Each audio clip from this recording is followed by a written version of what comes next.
Salam profit untuk semua trader base. Oke, langsung aja. Kali ini saya akan trading di pair USD Kanada. Seperti biasa, selalu menandai base di time frame H4. Ini adalah base-nya yang merupakan base sell potensial. Kenapa dikatakan base potensial? Karena sebelumnya pernah direspon oleh market.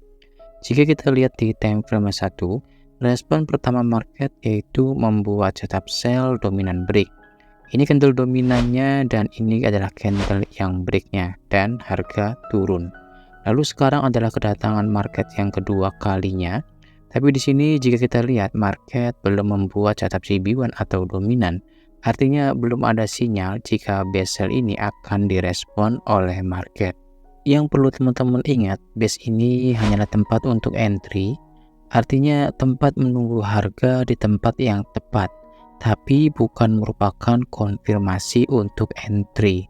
Karena itu untuk entry-nya kita memerlukan atau menunggu lagi market membuat setup CB1 atau dominan sebagai sinyal atau konfirmasi jika base tersebut akan direspon oleh market.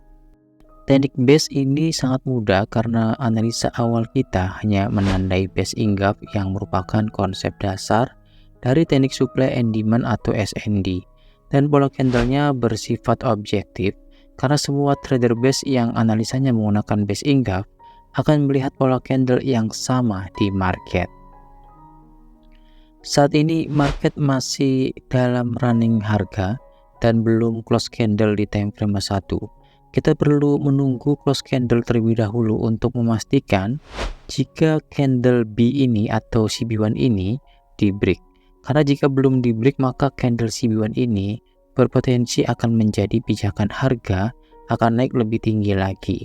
Dan biasanya terjadi di menit-menit terakhir. Dia akan menjadi shadow. Ini akan mengecoh untuk trader-trader yang kurang sabar untuk entry. Karena merasa yakin bahwa candle CB1 ini akan di break, biasanya langsung entry. Tapi di menit-menit terakhir biasanya market mengecoh yaitu dengan membuat shadow dan harga akan naik kembali. Karena itu kita memastikan menunggu close candle di time frame 1 ini dan memastikan bahwa candle yang close-nya adalah candle bear. Karena artinya jika candle bear yang terbentuk, maka candle CB1 ini sudah di break oleh candle bear. Artinya setup CB1 sell terbentuk. Pergerakan harga berikutnya di sini market sudah close candle di time frame 1 dan candle CB1 ini udah di break oleh candle bear ini yang merupakan syarat setup sell CB1 break terbentuk. Lalu seperti biasa gunakan garis Fibonacci. Level Fibo 0 diletakkan di harga terakhir di dalam trend atau di shadow dan level Fibo 100-nya di body candle bear yang break candle CB1. Saya akan langsung entry sell di sini. Lalu pasang stop loss seperti biasa di kisaran level Fibo 0.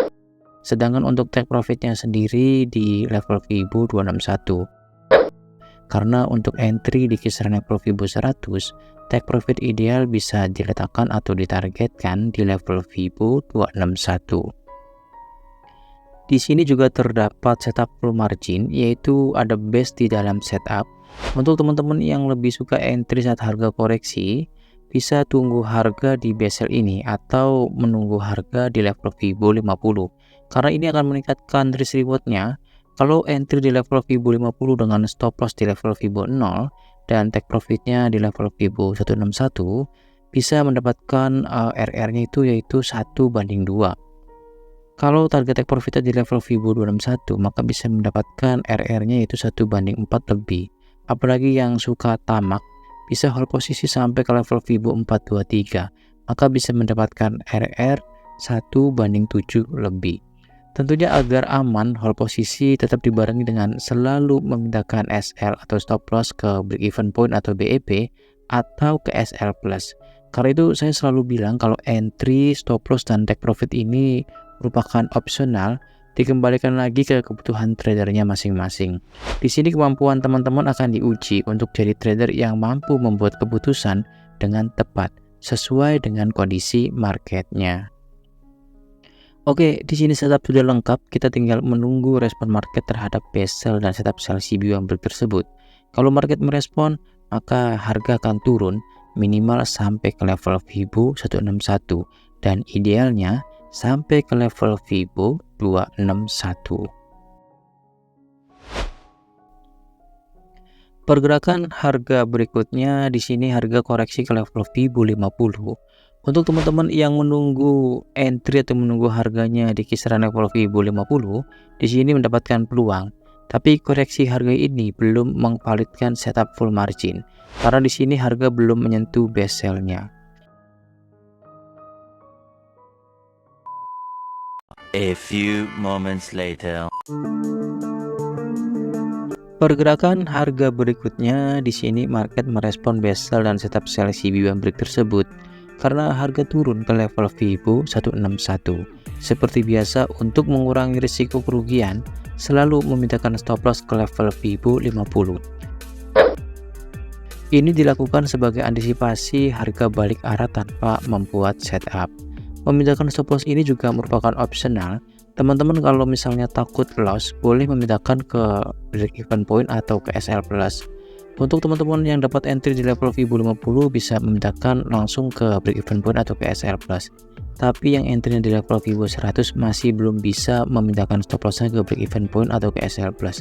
Karena jarak level Fibo 161 dan level Fibo 100 ini terlalu dekat. Karena ada potensi kalau harga koreksi ke level Fibo 100 jika harga sudah berada di level Fibo 161. Kecuali jika jarak level Fibo 100 ini ke level Fibo 161 nya ini cukup jauh, maka bisa memindahkan langsung stop lossnya ke break even point atau ke SL plus.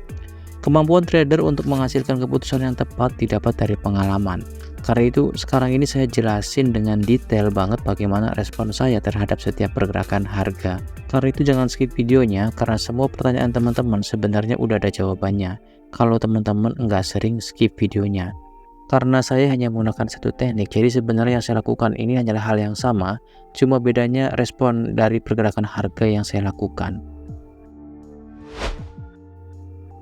Pergerakan harga berikutnya di sini harga koreksi kembali, tapi pergerakannya belum membuat setup CB1 atau dominan, artinya belum membuat setup pembalikan. Jadi kita masih bisa santai untuk hold posisi. Karena jika melihat dari pola candle saat ini, market berpotensi membuat setup buy dominant break jika candle bear ini di break oleh candle bull. Dan di sini juga berdepatan dengan base sell. Maka base sell ini di time frame 1 akan menjadi pijakan harga untuk harga turun kembali. Pergerakan harga berikutnya di sini market mulai bergerak turun kembali. Ada potensi harga akan melanjutkan penurunan sampai ke level Fibo 261 jika melihat dari momentum pergerakan harga saat ini.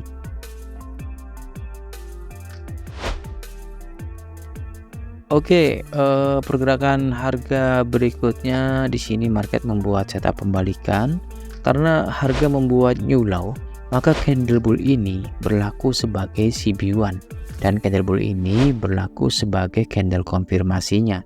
Sesuai SOP, apapun hasilnya jika terdapat setup pembalikan, paling aman adalah close posisi.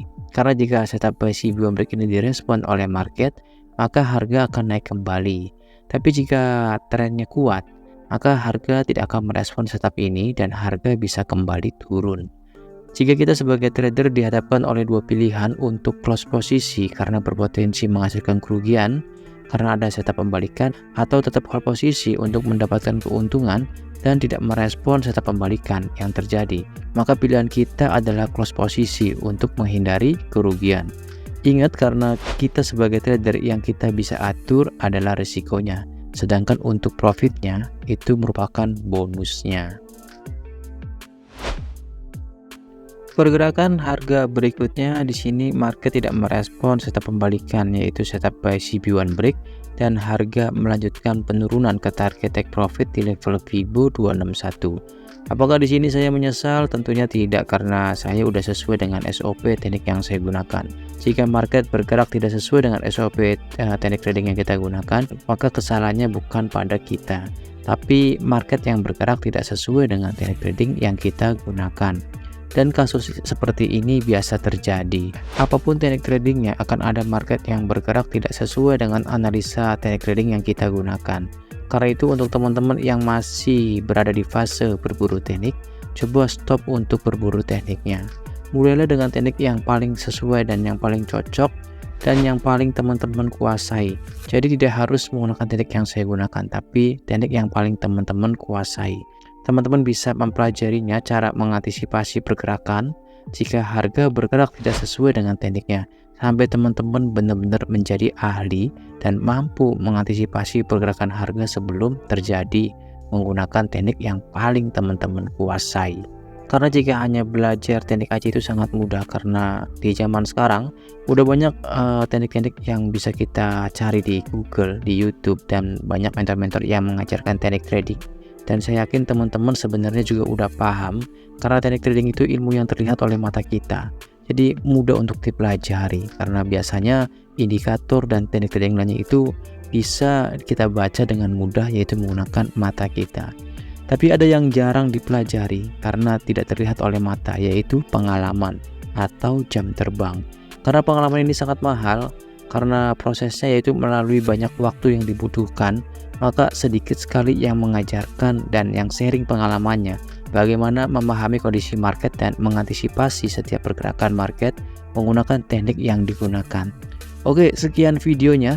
Semoga bermanfaat dan semoga semuanya selalu diberkahi dengan profit konsisten. Terima kasih untuk semuanya.